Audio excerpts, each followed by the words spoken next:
You're listening to the Talking Headways podcast network. This is Talking Headways, a weekly podcast about sustainable transportation and urban design. I'm Jeff Wood. This week we're joined by SFMTA Director of Transportation, Julie Kirschbaum. She discusses making system improvements, rising customer satisfaction, lessons from the pandemic on ridership and operations, as well as Muni's cultural connection to the city. Stay with us.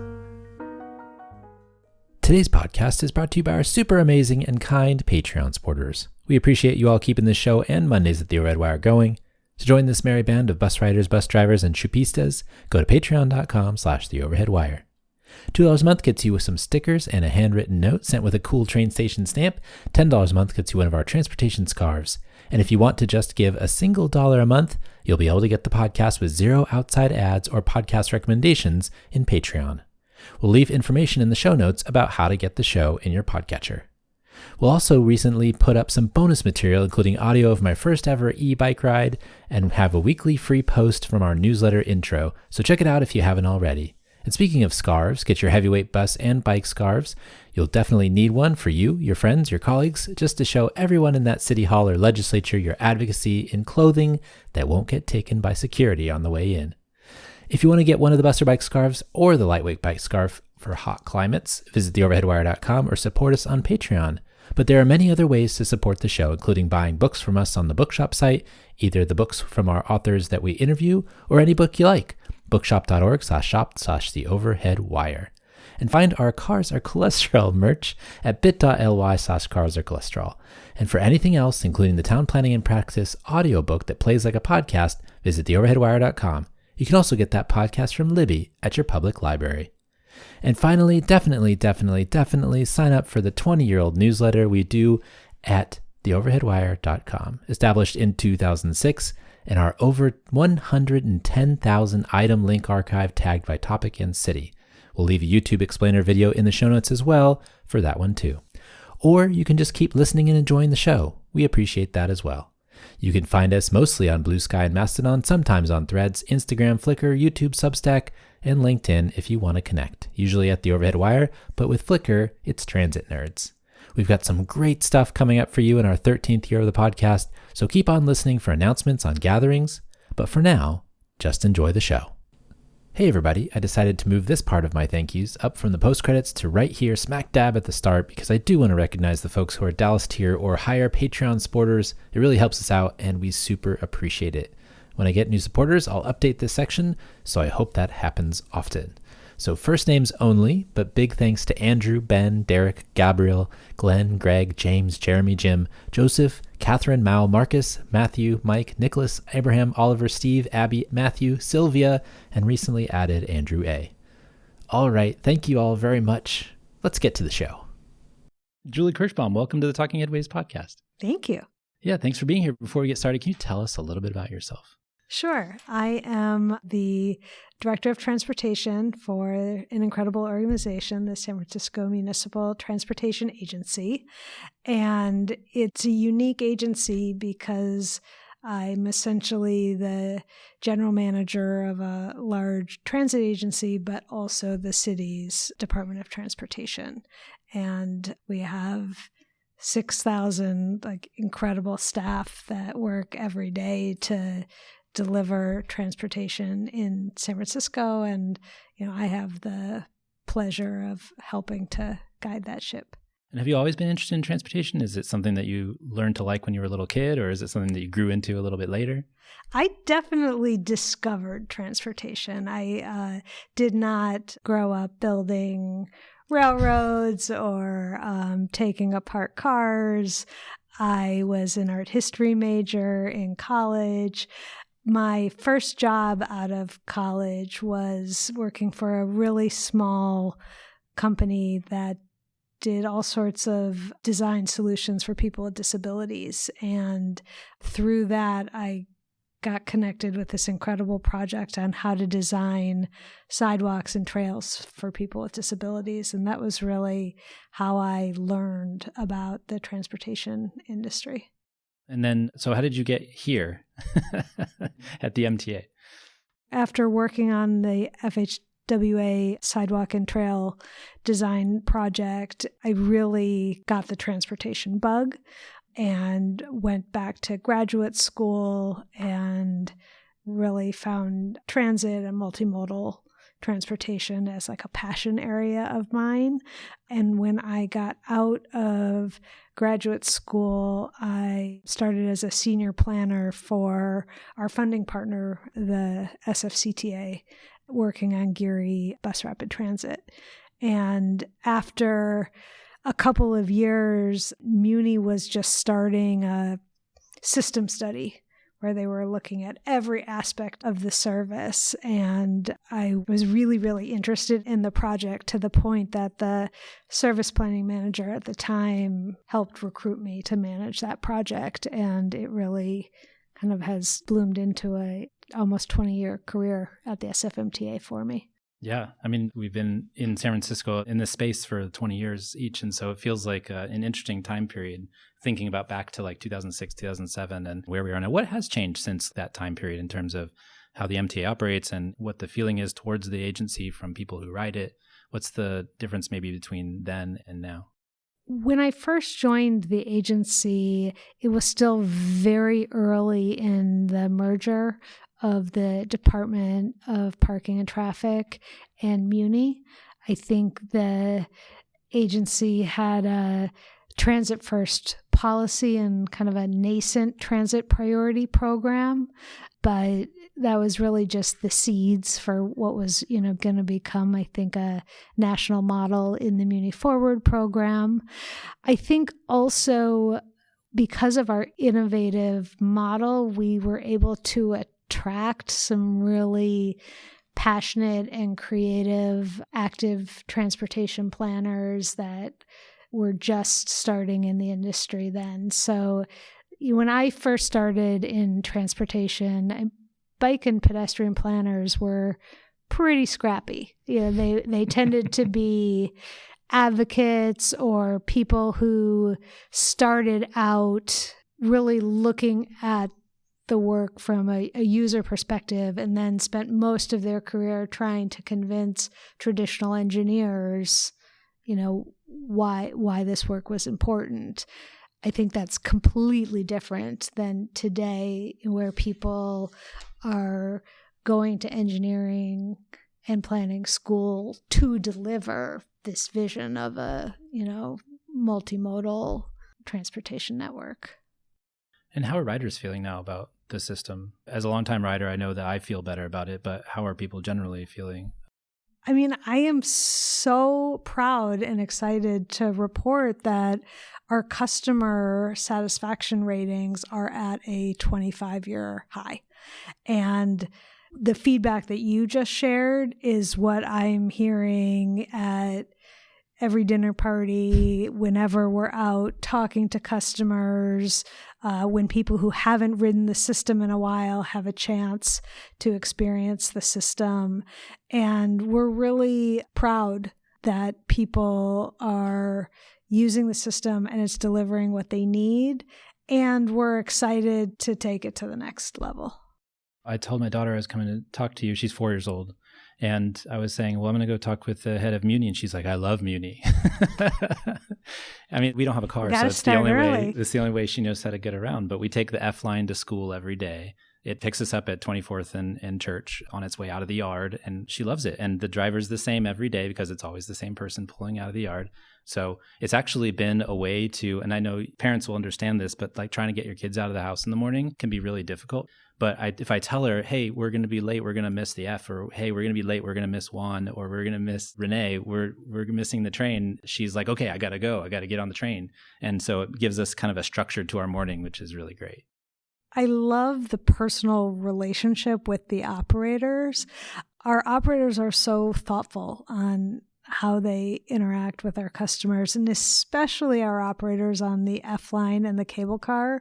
You really understand that they are representing the city's brand, and so a lot of people who are really excited about interacting with tourists or visitors or people who knew the system opt into those services. That's awesome. And I have my water bottle here, which is, I'm an early member of SF City FC.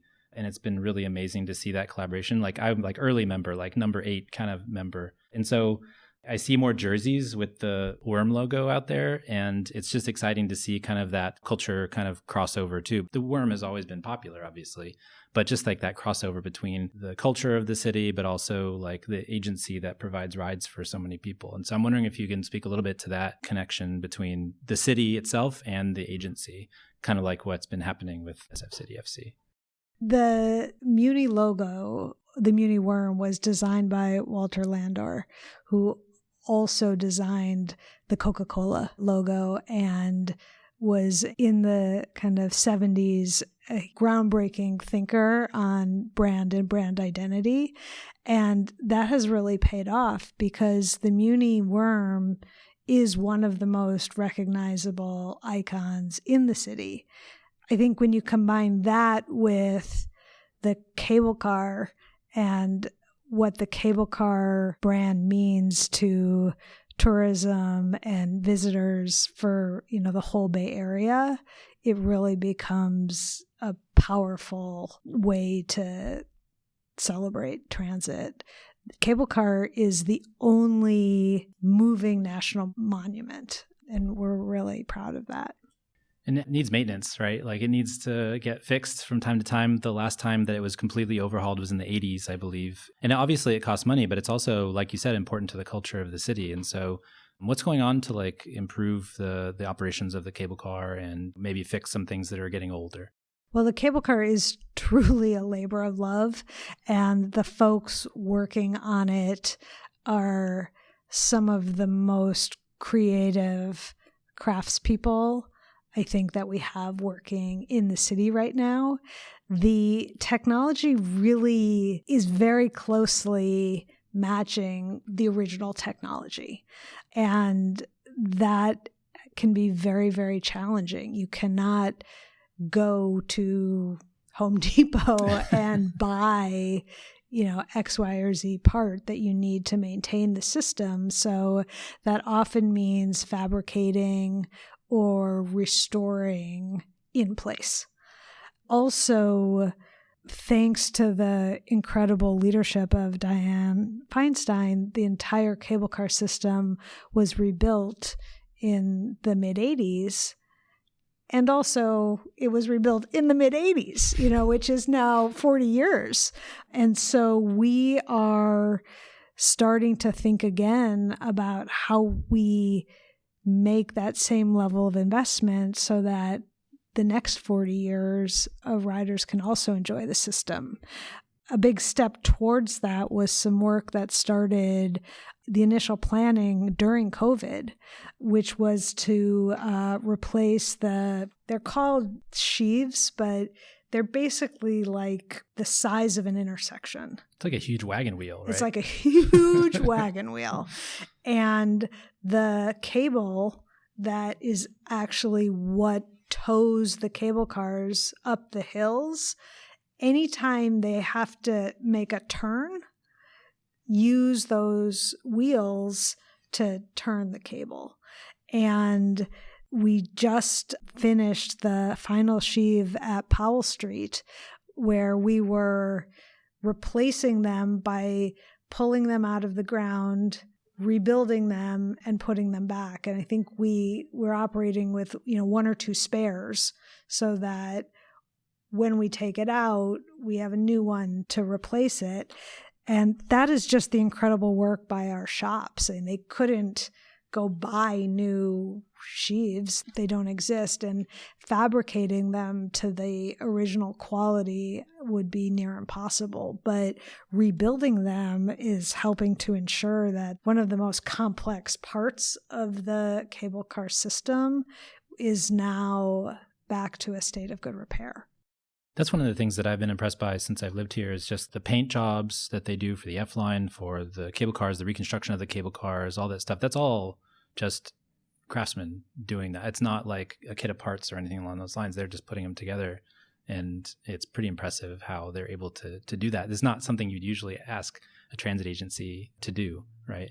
We do all of our own paint and body work. Even the red lanes and the street striping that you see is done by in-house crafts. Yeah, it's pretty impressive. You mentioned the pandemic. It was interesting to see folks like Jarrett Walker on social media discussing a dislike for a comparison to like pre-pandemic ridership when we're in a different world now. Ultimately, he believes, and I think I probably mirror this, is that we should be striving for more.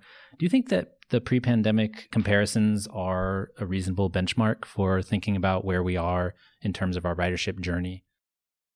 I think that they were a good measure early on to really communicate that we were looking at a seismic shift in how people were using the system. I think at this point, it really doesn't serve us because there's many, many places where we are exceeding COVID ridership and seeing really strong transit growth. There's also places where we know the same number of people are riding, but just riding less. And the recovery story, I think, is still underway. So I am much more interested in how we are meeting the needs of today's riders, how we are supporting economic recovery and our affordability and climate goals than looking at, some number from 6 years ago and seeing how we match up to it. And, a lot of the lines that I ride specifically, I mean, the 48, the 24, 22, the J, the F, those are all lines that I ride and it seems full, right? So, I mean, for me as a rider, it's like one of those things where you see it and many of those lines are over, quote unquote, if you look at that pre-pandemic number. So it's interesting to frame it from that time period, but also think about the future. I would agree. And I think it misses really interesting trends like school ridership. I think something like 14,000 SFUSD kids are taking transit to school every day. We also are seeing, especially with the introduction of free Muni for youth, kids become lifelong transit riders. Those are the stories and the things that I'm interested in learning more about and leveraging. We were applying for schools and we were always looking at where the schools are in relation to like the Muni lines, right? Like from the lottery system, like what school would we be assigned to or can get into? And then also like, how are we going to get there? Because we don't have a car. So that's a big consideration, I think, for a lot of parents is like where Muni is and where the school is that their child is going to go to. I'm interested to see what happens with the rethinking of the system that they use to assign kids schools, the lottery system in the next couple of years. But Muni plays into that and also plays into like the morning traffic and afternoon traffic of the city overall, I imagine. It does. And one of the things that we have been sharing with the school district is the travel time and the geographic boundaries may not necessarily be the same. Mm-hmm. So if you can take one route, for example, to school, or if the school trip is on your way to work, it starts to become much more viable than if you're, maybe going away from your final destination or you have to take 2 or 3 buses, even if it's geographically close on paper.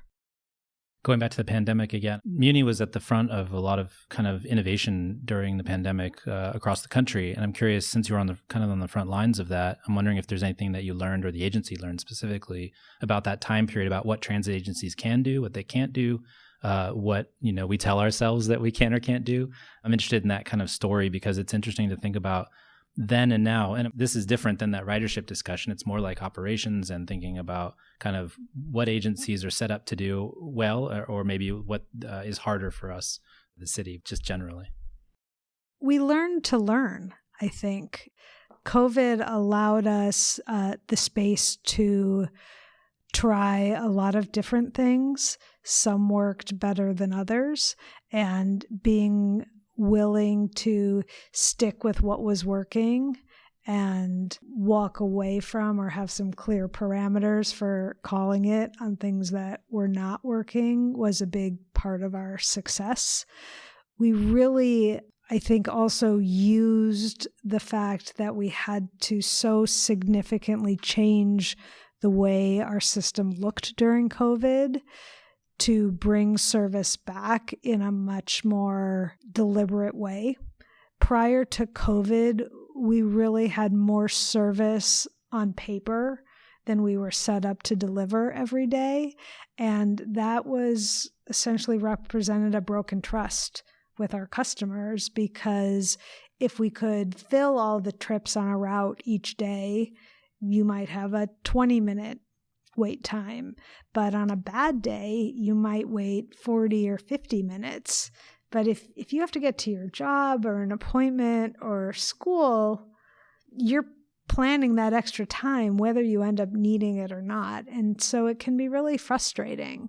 So it was hard, and we had a lot of really strong policymaker support, but bringing back the service only at the pace where we could hire operators to deliver every single trip was a huge key to our success.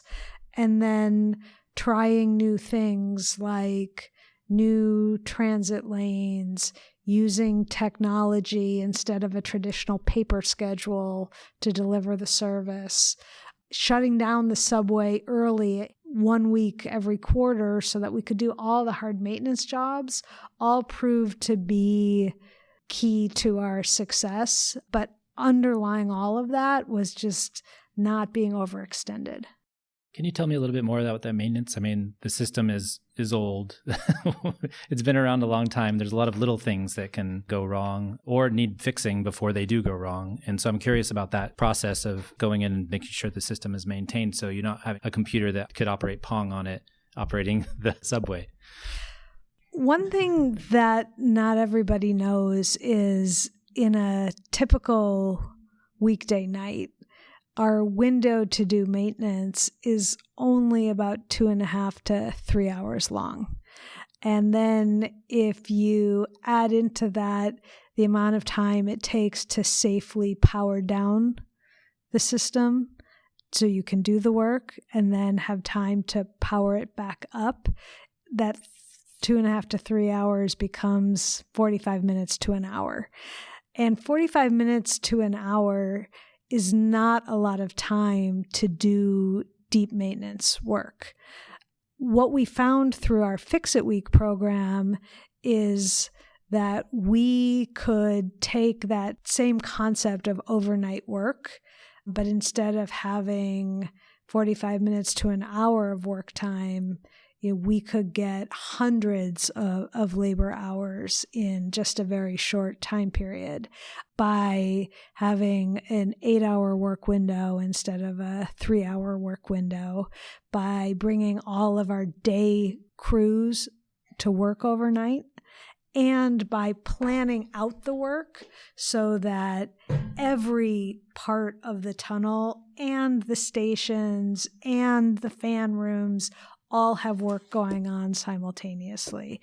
It's been a great opportunity for us to do proactive maintenance work on our infrastructure, which mirrors what we do on our buses. But because our buses are modular, it's always been a little bit easier to plan that. How did this year's Fix-It Week go? Did we get a lot done? We did. We strung like hundreds of feet of overhead wire. We removed splices in the wire, which is what you do as quick fixes when you do have that shorter period of time. We cleaned out track. We did really detailed inspections. And the program is paying off in dividends. This is one place that I do like to look back before COVID. We are having 60 to 70% fewer breakdowns of the subway because of this program and because of the reliability of our new trains. And that is, I think, one of the key reasons that our customers feel that they can really trust the system. I remember that time period with all the meltdowns, the mini meltdowns. And I just remember one of the folks that wrote a blog called the Anjuta Chronicles had At the time, Twitter was such a big deal that when it failed, there was a whale and it was getting pulled up by birds, right? Fail whale. And so somebody had taken a Muni train and put it underneath the birds. And so when the when the meltdowns would happen, this icon would come up in Twitter. And I think a lot of folks were frustrated because it happened so many times. And so it does feel better now. I don't remember recently any times where people are like, oh man, it's, we're doing it over and over again like we did before. And so it's nice to know that it's better than it was before. Do we tout wins enough though? I know for me, like I talk to folks all over the country and all over the world about transit agencies and things that are happening and good things. And then also the things that are kind of rough. Costs for building new big projects is tough. So many agencies that aren't doing enough to serve riders. There's funding shortages and things like that. But I've noticed like here in San Francisco that, and I'm really happy about this, but nobody seems to talk about it, is like we're repaving our roads, right? Like I know that in my neighborhood in Noe Valley, like it seems like all the roads have been repaved recently. And so it's kind of nice to ride a bike as opposed to before. And so I'm wondering if we tout those wins enough where we're doing the little things that make a difference in people's lives every day, but they're not something that's going to show up on the news because, 24th Street got repaved. That's like, it's not going to get on Cron 4 or whatever, but it matters to everybody else. We are really focused right now on storytelling and celebrating small wins. We are doing ribbon cuttings when we open up traffic calming near schools. And we are touting some of the statistics that I just shared as part of our Fix It Week program. Staying relevant to the news cycle is, probably more art than science, and it's something we are learning as we go. When we first started doing Fix It Week and we would ask the maintenance staff for photos, we would get photos of this really complicated infrastructure and, all these like wires that they had spent hours working on, and there would be no people in the pictures. And what we quickly realized is the interesting story is the incredible dedication and hard work of our maintenance teams that are keeping this very old infrastructure up and going, and how passionate they are so that customers don't have those breakdowns. And so, the fact that we now have an entire infrastructure team that is comfortable with a, camera team coming in every Fix It Week and documenting their work, I think is us sort of building that muscle of sharing and celebrating and explaining. But there is always more that you can do because it's always going to be more interesting, the failures, than the successes. And so we really want to make sure that the successes, and there are so many of them, are also getting the attention. One of my frustrations, I think, with just planning for transportation in general in the Bay Area is just like how we have Muni, we have BART, we have Samtrans, we have AC Transit, but I would like to, my wife and I, we go back to China last couple of years, every year, to visit and see all the infrastructure that's been built, right? And coming home, it's always like, oh, well, why don't we have 17 subway lines like Shenzhen? And I know parts of the reasons why. I've been talking about it for 13 years, obviously, but I'm wondering like why it's taking so much effort and hard work to get like the central subway to like North Beach when we already have a tunnel there, or why we can't just have like a tunnel boring machine in the ground at all times. And it's something that I think a lot of advocates and crayonistas would like, but I'm curious about that process for thinking about the long term. And you were at the CTA as well, but like thinking about that long term process of building out the network, because still we have a lot of work to do to get people from one side of San Francisco to another in a reasonable amount of time. The way you framed that is exactly my opening line when I've been talking to different neighborhood groups and business leaders and stakeholders. The first thing I ask is, how many of you have gone to Europe, gone to Asia, had an amazing transit experience, and then asked, why don't we have that here? And, this is a well-traveled city. A lot of hands go up. And the underlying reason is that in those countries, transit is funded by the federal government. And it is looked at as a key driver of economic growth and climate sustainability and affordability. Even states like Illinois or New York or Pennsylvania or Minnesota, where the state government is making a huge investment in transportation. And in California, we've largely left transit funding to the counties. And as a result, it's a lot of pressure on the local tax base to fund and support the system. And it also creates multiple systems, which you might not have in an area with a different funding structure. How innovative are we thinking about in terms of funding? I asked Madhu about whether we can sell carbon credits, and it turns out we can't. That's not a part of the cap and trade program. But places like Chongqing in China, they were able to sell $1 million worth of credits a year to their national system in order to get funding for operations. And so, or, can we set up a charging network in the city that actually the profits from that go back into funding Muni or SFMTA or TOD, and thinking about the land plus transportation model in Hong Kong, just all of these different ways that you can think about doing innovative financing because we don't have that federal support. Is that something that Muni has been thinking about? Absolutely. And the places that I'm most excited are how we're thinking about joint development right now and really trying to use the land that we have, supporting our rail yards, supporting our parking garages to accomplish complementary goals, both investing in the city's need for housing as well as creating more long-term stable funding sources for the agency. Is there a question that you wish folks would ask you from the outside looking in? I think that one of the challenges of our industry is that everybody knows a little bit about transportation, and everybody, not just in our orbit. And I wish people would bring us more challenges and let us turn those challenges into solutions.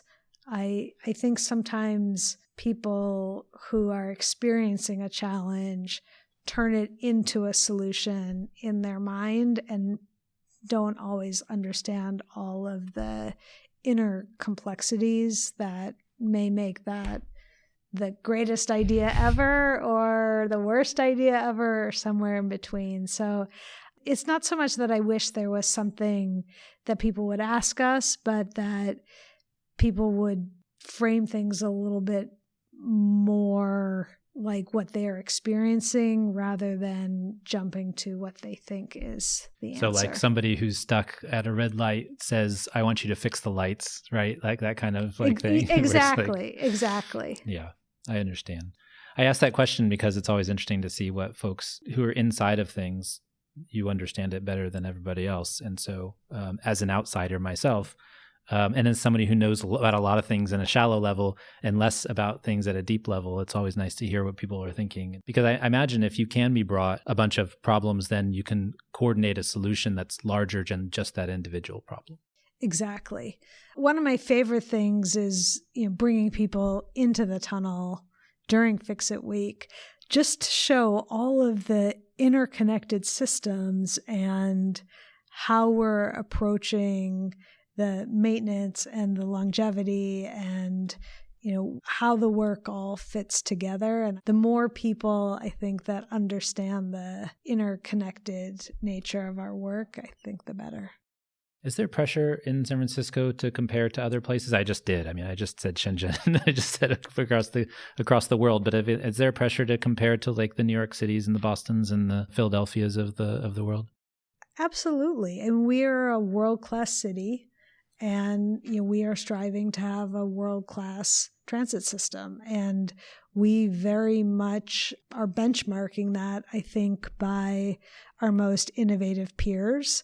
And I think a lot of other cities are looking to us to do the same. I recently had a colleague describe our system as like, they said, "Oh, you kind of punch above your weight." And I was really proud of that. I mean, I think that's absolutely true. There are not a lot of, 800,000 person cities that have made the investment in transit that we have, that have 50 miles of protected bike lanes. We are leading in North America and also looking to all of our international peers to keep pushing the envelope. Where are we at in terms of bike lane coverage and bus lane coverage and improvements to the streets for active transportation? We have a really robust transit lane network. We have 75 miles of transit lanes. We also have 50 plus miles now of protected bike lanes. We just adopted about a year ago the biking and rolling plan, which sets the vision for the next 20 years on how to expand that network. Our bicycle network is 470 miles, but to get to a point where everybody is comfortable in that system, 8-year-old to 80 is kind of how we think of it. We have some key gaps that we have to close, and we have to continue to expand on that investment. How's everybody dealing with like the shift in street use? We have so many different modes than we had 20 years ago. We have scooters and we have e-bikes and we have dock bikes and we have delivery vans of all kinds. We have Waymos. We have just the landscape of the street is way different than it was before. I think that's absolutely true, that people have more choices than they've ever had before on how to get around. And we are really, really focused as an agency on providing safe options regardless of how you travel. Because we're a dense urban area, we are always going to be looking to make biking and walking and rolling and transit easy options. But we also care deeply about people that are driving and want safety to be at the forefront of all of our work. When I took over this role, I was really surprised that some of the most meaningful conversations I had is when I was just talking about being a mom in San Francisco and, not being a transit rider or a biker or a, driver, because most people use a little bit of everything. Even people who, don't have cars. I think you said your family doesn't have a car. Still drive one from time to time. Yeah, you still probably, hitch a ride or use a ride share. And we want people to feel good about how they're getting around and not feel like we're shaming drivers. We want people to feel like they have great choices and to choose whatever is going to work best for their trip. Yeah. I do use the car, borrow my friend Mo's car when we go to my parents' house in East Bay, or if we go on a bigger trip, or if we need to go to Home Depot and and get something big.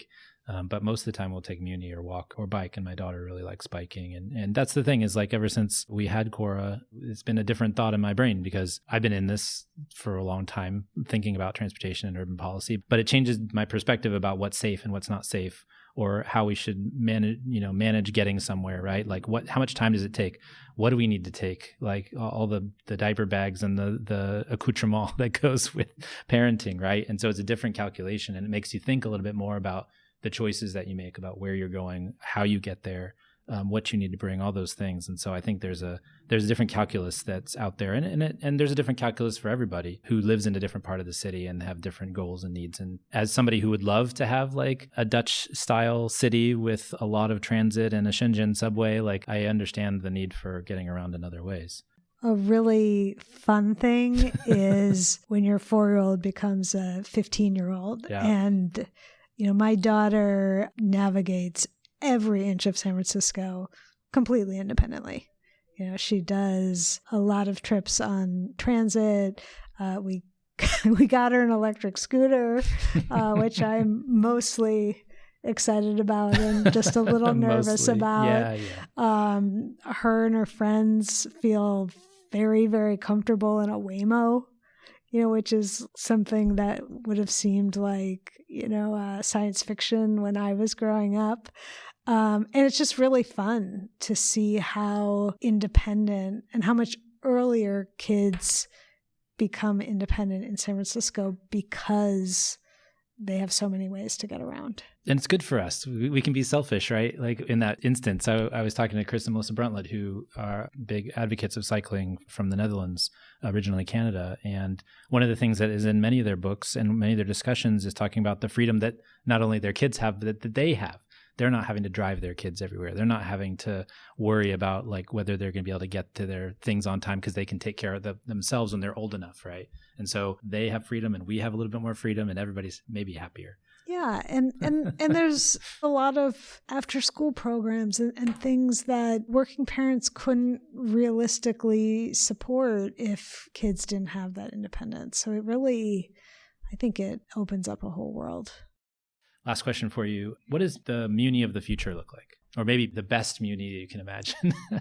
We really are striving to get to frequent, dependable, protected from traffic grid that is proactively maintained, that is clean, that is safe, and that grows with the city.